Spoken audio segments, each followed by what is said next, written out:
महानिदेशक केंद्रीय लोक निर्माण विभाग एवं केंद्रीय लोक निर्माण विभाग के वरिष्ठ अधिकारीगण, सबसे पहले तो मैं विभाग को इस बात के लिए बहुत बहुत बधाई देना चाहता हूं कि आज इतने महत्वपूर्ण विषय indigenous engineering solutions in construction of A self reliant India के विषय पर चर्चा की जा रही है। मैं स्वयं आप सबके बीच उपस्थित होकर के आपसे सीधे संवाद करना चाह रहा था, किंतु कुछ अन्य जिम्मेदारियों की वजह से आज मुझे दिल्ली के बाहर रहना है। इसलिए मैं पहले से रिकॉर्डेड मैसेज के माध्यम से आप तक पहुंच रहा हूं।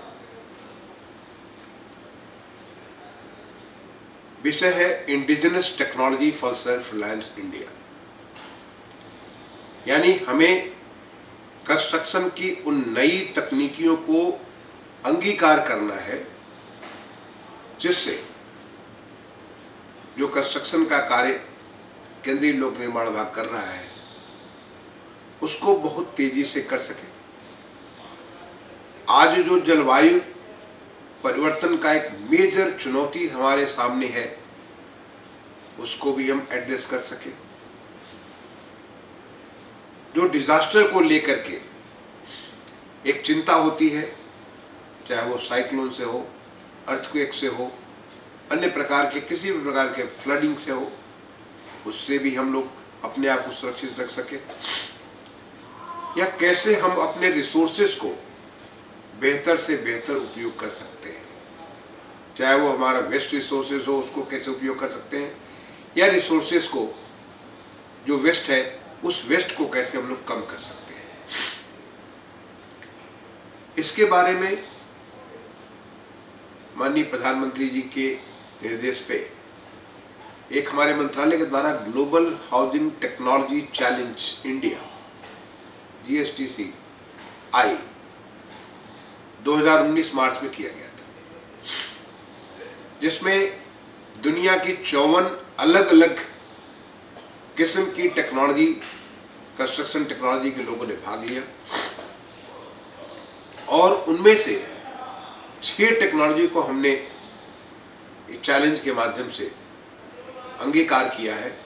अपने देश में 6 स्थानों पे, सदर्न इंडिया में चेन्नई, वेस्टर्न इंडिया में राजकोट, सेंट्रल इंडिया में इंदौर, नॉर्दर्न इंडिया में लखनऊ, ईस्टर्न इंडिया में रांची और नॉर्थ ईस्टर्न में अगरतला।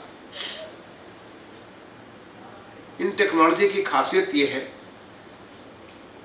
कि बहुत कम समय में ये पूरा कंस्ट्रक्शन हो जाता है। जैसे कल ही मैं राजकोट में था और वहां मैंने जो टनल फॉर्म मोनोलिथिक कंस्ट्रक्शन का रूप देखा, मात्र 35 दिनों में 14 मंजिल की बिल्डिंग, एक नहीं 2-2 बिल्डिंग एक साथ बनके तैयार हो जाती। क्या पैसा पहले सोच सकते थे? लेकिन अब उसका जो टनल फॉर्म है वो पुणे में तैयार हो रहा है और मौके पे आकर के असेंबल हो जा रहा है। और ये कंस्ट्रक्शन आपको एक लंबा सुनिश्चितता भी देता है, 100 साल की इसकी जिंदगी होगी। साथ ही साथ आपको मेंटेनेंस से फ्री रखेगा, अलग से कुछ करने की आवश्यकता नहीं है। और जब एक बार हम इस टेक्नोलॉजी को अंगीकार कर लेंगे तो कॉस्ट बहुत तेजी से नीचे गिरेगा। जो चेन्नई में हमारा टेक्नोलॉजी चल रही है, वहां पे उसके बगल में ही एक फैक्ट्री जैसा माहौल है, मुश्किल से आधा किलोमीटर की दूरी पे मैंने खुद जाकर के देखा हुआ है। चाहे वो स्टेयर्स हो, बीम हो, दीवार हो, कॉलम्स हो, सारे के सारे जितने एलिमेंट है बिल्डिंग के, वो सारे के सारे वहां पे एक फैक्ट्री के रूप में तैयार हो रहे हैं, उनको लाकर के स्थान पर असेंबल कर लेते हैं। जो रांची में काम चल रहा है, एक बच्चे जो लेगो खेलते हैं, एक के ऊपर एक पूरा पूरा घर बना करके रखते चले जाते हैं। तो कैसे ये सब कुछ, बाकी सारे 6 जगह पे 6 अलग अलग टेक्नोलॉजी कैसे संभव है, ये सीखने की बात है। और इसके लिए हमने एक टेक्नोग्राही शुरुआत किया। ऐसे लोग जो सीखना चाहते हैं, चाहे कॉलेज के बच्चे हो, इंजीनियरिंग के बच्चे हो, आर्किटेक्चर के बच्चे हो, प्लानिंग के बच्चे हो, या ऐसे में जो प्रैक्टिशनर्स हो, आप जैसे लोग जो CPWD के अधिकारी अलग अलग इंजीनियरिंग शाखाओं के हों या आर्किटेक्चर के हो या स्टेट गवर्नमेंट के, प्राइवेट सेक्टर के, कोई भी टेक्नोक्रेसी के रूप में अपने आप को रजिस्टर कर सकता है और रजिस्टर करने के बाद उसको पूरी जानकारी भी मिलेगी। अगर आप मौके पे जाकर देखना चाहें, कल ही जैसे मैं वहाँ पे जब गया था तो RK यूनिवर्सिटी के बच्चे वहाँ आए हुए थे, उनको मैंने एड्रेस भी किया, उनको सीखने का मौका मिलता है। और यही नहीं, एक नवरीत नाम से प्रोग्राम स्टार्ट किया गया है school of planning architecture Delhi और BMTPC building material technology promotion council दोनों के सहयोग से एक कोर्स तैयार किया गया, E-मॉड्यूल है नवरीत। उस प्रोग्राम को करने के बाद आपको न केवल ये 6 टेक्नोलॉजी बल्कि सारे 54 टेक्नोलॉजी के बारे में जानकारी मिलती है। और समय अब है कि हमें अब नई टेक्नोलॉजी को अंगीकार करना है। हाल में ही लखनऊ में जब हमने आज़ादी का अमृत महोत्सव मनाया था तो हमारे माननीय प्रधानमंत्री जी ने एक देश में तैयार की हुई 75 नई टेक्नोलॉजीज का उद्घाटन किया था। इसमें ऐसे तमाम किस्म की बातें थी, चाहे वो मड को लेकर के कैसे आप पूरा स्ट्रक्चर बना सकते हैं, कैसे आप कार्बन फुटप्रिंट को कम कर सकते हैं, कैसे आप जो है पराली उसको लेके कर सकते हैं, ऐसे बहुत किस्म की टेक्नोलॉजी थी। मैं तो आपसे कहूँगा ये सारा डॉक्यूमेंटेशन हम इसको तैयार करा रहे हैं मिनिस्ट्री से। हमारे केंद्रीय लोक निर्माण विभाग के सारे इंजीनियर्स को उसको देखना चाहिए और जहाँ ज़रूरत हो, जहाँ संभव हो, वहाँ पे हम इन टेक्नोलॉजी का अंगीकार करें। और यही नहीं, आप लोग प्रैक्टिशनर्स हैं और एक प्रैक्टिशनर के तौर पे आप उनका फ्यूजन भी तैयार कर सकते हैं।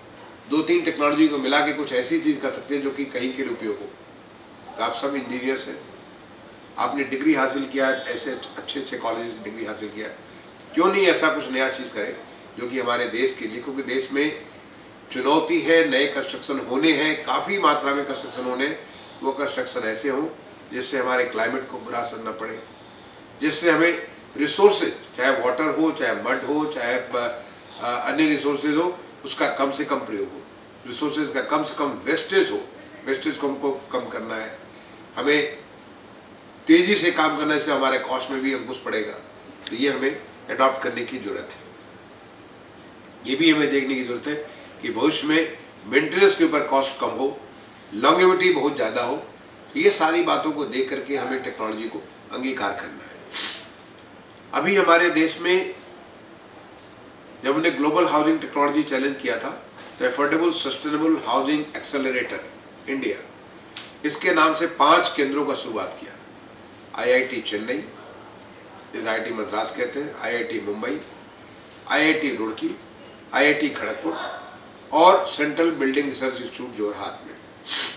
इन 5 जगहों पे कोई भी क्रिएटिव आदमी, आप रिटायर्ड हैं तब भी, आप पढ़ रहे हैं तब भी, सर्विस में हैं, आप कोई नए किस्म की टेक्नोलॉजी इंक्यूबेट करना चाहते हैं, चाहे वो बिल्डिंग मटेरियल के बारे में हो, बिल्डिंग प्रोसेस के बारे में हो, बिल्डिंग टेक्नोलॉजी के बारे में हो, वहाँ पे आप इसे इंक्यूबेट कर सकते हैं। आपको पूरी सुविधा होगी। इसकी फंडिंग हमारे मंत्रालय के द्वारा की जा रही है और उसके बाद उसको एक्सीलरेट करने के लिए वर्ल्ड रिसोर्स इंस्टीट्यूट WRI के माध्यम से कैसे उसे आप मार्केट रेडी कर सकते हैं, वो उसमें आपकी मदद करेंगे।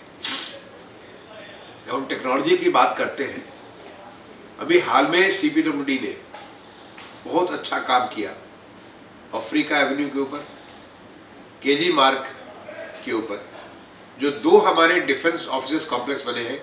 मैं तो कहूँगा कि हर CPWD के अधिकारियों को वहाँ के जाकर देखना चाहिए कैसे इतनी बड़ी बिल्डिंग, 8 मंजिल और 7 मंजिल की बिल्डिंग, मात्र 12 महीने में, इसके बावजूद कि कोविड-19 के चैलेंजेस थे, बन के तैयार हुई। और वहाँ पे स्टेट ऑफ आर्ट टेक्नोलॉजी है, चाहे वो सिक्योरिटी के बारे में हो, वहाँ के पूरा इंटीग्रेट IT सिस्टम के बारे में हो, या हमारे कंस्ट्रक्शन टेक्नोलॉजी के बारे में हो। हमें जब हम टेक्नोलॉजी की बात करते हैं तो हमें किस प्रकार से बिल्डिंग की प्लानिंग कैसे करें। आज बहुत सारे प्रोजेक्ट मैनेजमेंट के लिए तमाम किस्म के सॉफ्टवेयर बनकर के तैयार हैं। हमारे इंजीनियर्स को उसमें एक्सपर्टीज हासिल करनी चाहिए, जिससे कि हम अपना जो भी रिसोर्सेज है, चाहे वो मैन पावर हो, चाहे बिल्डिंग के रिसोर्सेज हो, चाहे फाइनेंसेस हो, उसको सही से हम लोग उसका उपयोग कर सकें। तो प्रोजेक्ट मैनेजमेंट भी अपने आप में एक चैलेंज है। आपको जानकारी होगी कि सीपीएलडी के लिए बड़े गौरव की बात है कि वो उन्हें एक ऐतिहासिक प्रोजेक्ट सेंट्रल विस्टा प्रोजेक्ट के ऊपर काम करने का मौका मिला है। जैसे जो नई पार्लियामेंट बिल्डिंग बन रही है, इतनी कॉम्प्लेक्स बिल्डिंग मात्र 21 महीने में बनकर तैयार होगी। सेंट्रल विस्टा एवेन्यू का जो काम हो रहा है मात्र चंद महीनों में, 1 साल भी नहीं, उससे कम महीने में, कम में, और जिस दिन बनकर के तैयार होगा वो एक नायाब चीज होगा। ये कैसे संभव हुआ है? न केवल इसमें टेक्नोलॉजी कंस्ट्रक्शन की है, बल्कि पूरी इसको प्रोसेस मैनेजमेंट करने के लिए हम लोग आईटी सिस्टम का प्रयोग कर रहे हैं। एक एक चीज पे हमारी पैनी नजर है, कहीं कोई चीज पीछे छूट भी ना पाए, और अगर कुछ छूट पाती है तो उसको हम लोग कैसे वापस लाइन पे ले आते हैं, ये एक बहुत आवश्यक चीज है। इसमें भी मैं समझता हूँ कि हमारे इंजीनियर्स को इसमें ध्यान देने की जरूरत है। प्रोजेक्ट मैनेजमेंट बहुत इंपॉर्टेंट चीज है। एक लोक निर्माण विभाग का दायित्व न केवल अपने प्रोजेक्ट्स को लागू करने का होता है, बल्कि ये भारत सरकार के लिए एक कंसल्टेंट का भी काम करता है, परामर्शदाता का काम करता है। जो हमें नए स्टैंडर्ड्स तैयार करते हैं, वही स्टैंडर्ड्स बाकी सारी की सारी जितने भी इंजीनियरिंग ऑर्गेनाइजेशन उसको लेते हैं। एसओआर आप ही के द्वारा तैयार किया जाता है। और एसओआर जो नई टेक्नोलॉजी के बारे में, मुझे खुशी है कि सीपीएलडी ने पीछे बहुत सारी नई टेक्नोलॉजी के बारे में एसओआर तैयार किया और आगे भी इस काम को कर रहे हैं, जिससे कि हमें आगे आने वाले समय में बिल्डिंग कंस्ट्रक्शन बेहतर से बेहतर हो, हम सस्टेनेबल कंस्ट्रक्शन कर सकें, हम ऐसे कंस्ट्रक्शन करें जो कि लो कार्बन फुटप्रिंट जिससे तैयार हो, ऐसा कुछ करें जिससे लोगों को जो भी वहाँ पे, चाहे ऑफिस के रूप में यूज हो, चाहे वो घर के रूप में यूज हो, चाहे अन्य किसी प्रयोजन में यूज हो, हर प्रयोजन में उसको बेहतर से बेहतर माहौल हमारे कंस्ट्रक्शन के माध्यम से मिल सके। तो मैं आज जो ये आप पूरे दिन भर की चर्चा कर रहे हैं, इस पूरी चर्चा के लिए अपने तरफ से शुभकामनाएं देता हूँ कि आपकी चर्चा बहुत सार्थक होगी और इस चर्चा के बाद ऐसे तमाम सारी बातें आएंगी जिससे हमारे सीपीएलडी के अधिकारी रिजॉल्व लेंगे,